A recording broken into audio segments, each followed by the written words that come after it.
pouquinho do cérebro, uma parte específica do cérebro conhecido como diencéfalo. O diencéfalo ele é localizado rostralmente em relação ao mesencéfalo e ele é subdividido em 4 regiões. A gente tem a região do subtálamo, região do tálamo, região do hipotálamo e a região do epitálamo, né? A gente pode observar que todas essas regiões, então, eles tomam como referência essa estrutura marcada em azul, que é o tálamo, né? E na verdade, aqui a gente só observa uma porção do tálamo, que é conhecido como a lesão intertalâmica. Circundando o tálamo, a gente observa uma depressão, que é formando então uma cavidade dentro do cérebro, que é conhecido como a região do terceiro ventrículo, que se comunica com o quarto ventrículo através desse aqueduto cerebral, conforme mencionado na parte do mesencéfalo. Numa vista ventral, então, do encéfalo, mais especificamente do cérebro, a gente tem essa regiãozinha aqui, ó, que fica rostral ao mesencéfalo, que é conhecida como a região do diencéfalo, mais especificamente do hipotálamo. A gente observa que nessa região aqui a gente tem a presença do corpo mamilar, a gente observa a presença de um quiasma óptico e a presença do tubo ercinéreo, ficam os dois lados aqui, ó. E a gente observa que existe inclusive uma depressão onde a gente consegue acessar o terceiro ventrículo. Esse recesso é conhecido como recesso infundibular do terceiro ventrículo. Uma porção, uma vista dorsal, então, a gente consegue observar aqui a presença dos colículos rostrais e caudais, como já falado anteriormente na aula de mesencéfalo. Rostralmente a eles, a gente consegue observar o tálamo numa vista diferente. A gente observa aqui que o tálamo, numa porção mais lateralizada, ele dá origem ao corpo geniculado lateral, que está recebendo as informações visuais através do trato óptico, certo? E aqui existe uma outra elevação também conhecida como corpo geniculado medial, que recebe informações auditivas vindo do colículo caudal.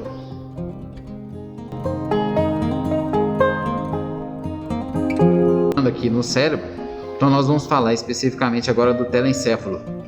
O telencéfalo é composto aqui por inúmeros giros e inúmeros sulcos. A gente vai detalhar ele mais para frente, tá? Numa visão macro, a gente consegue dividir essa região do cérebro em lobos. A gente tem a presença do lobo frontal, que é um lobo muito importante em questões motoras, para a personalidade do animal. E as demais áreas do cérebro são áreas principalmente sensitivas. A gente vai ter o lobo parietal, lobo occipital, lobo temporal e a presença aqui do lobo piriforme, já localizado no rinencéfalo. Essa subdivisão do telencéfalo e rinencéfalo se dá por uma questão evolutiva. A primeira área do telencéfalo de se desenvolver foi essa área que fica ventral a esse alfinete azul. Eu coloquei o alfinete azul num sulco conhecido como sulco rinal lateral.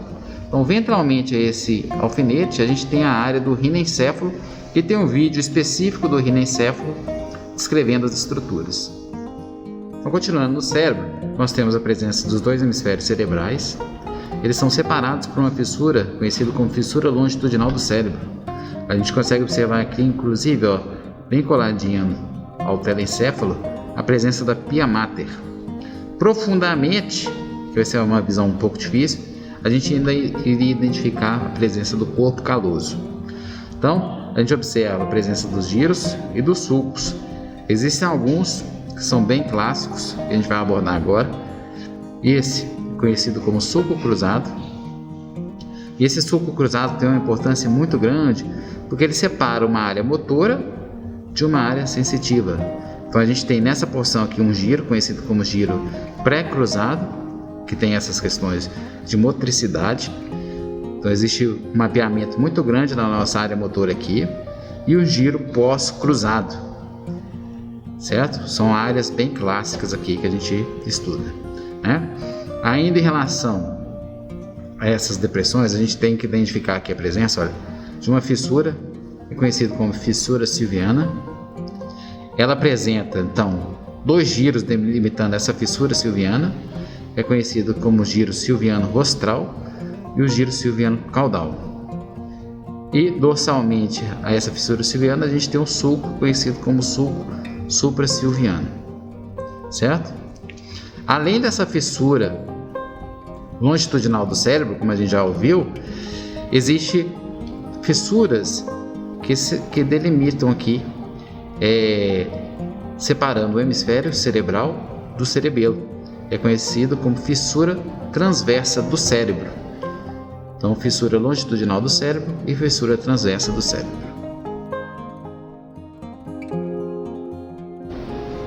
Na face medial do cérebro, a gente consegue identificar algumas estruturas que a gente já tinha visto, né?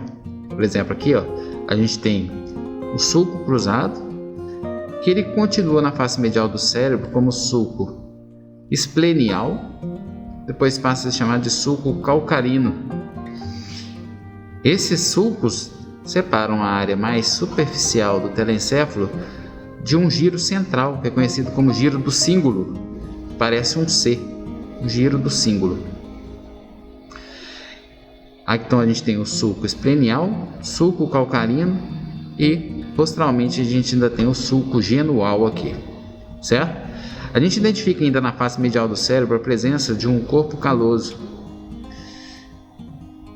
que ele é dividido em joelho, tronco e esplênio do corpo caloso. Notem que aqui a gente tem também uma cavidade, correspondendo então mais um ventrículo, agora associado com o telencéfalo. São conhecidos como ventrículos laterais ou ventrículo 1 e 2. E existe uma parede delimitando esse ventrículo que é chamado de septo pelúcido, certo? Então, dentro dos ventrículos, a gente tem a circulação do líquor. Então, na circulação do líquor, o líquor produzido nos ventrículos laterais passam por forames interventriculares, acessam o terceiro ventrículo, passam pelo aqueduto cerebral e alcançam o quarto ventrículo, para depois atingirem o espaço subaracnoide. Então, aqui no corte parassagital do cérebro, a gente consegue identificar muito bem a substância branca, que no cérebro é conhecido como centro semioval do cérebro, né? E externamente a gente identifica a substância cinzenta, certo? A gente consegue identificar aqui ainda a presença do corpo caloso, um núcleo conhecido como núcleo caudado, que fica localizado junto aos ventrículos laterais. A gente identifica ainda a presença do hipocampo, uma estrutura relacionada com a memória recente. Associado ao hipocampo, a gente observa a presença de um giro, conhecido como giro parahipocampal, e ainda a presença de um fórnix.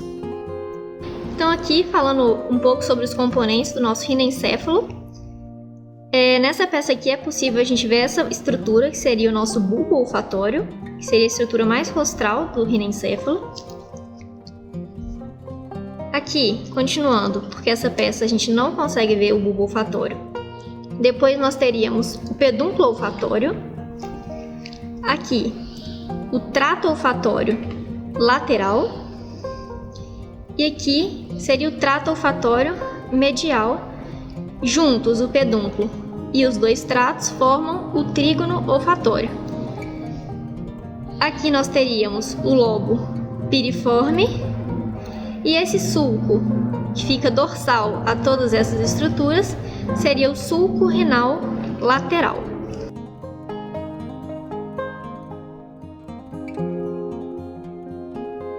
Aqui, falando um pouco sobre o circuito de Papez, mais conhecido como sistema límbico, o caminho por onde as informações passam. Então aqui vai ser, começando aqui no hipotálamo, passando para o tálamo, giro do cíngulo, giro parahipocampal, aqui depois hipocampo, fórnix, hipotálamo, passando para o tálamo,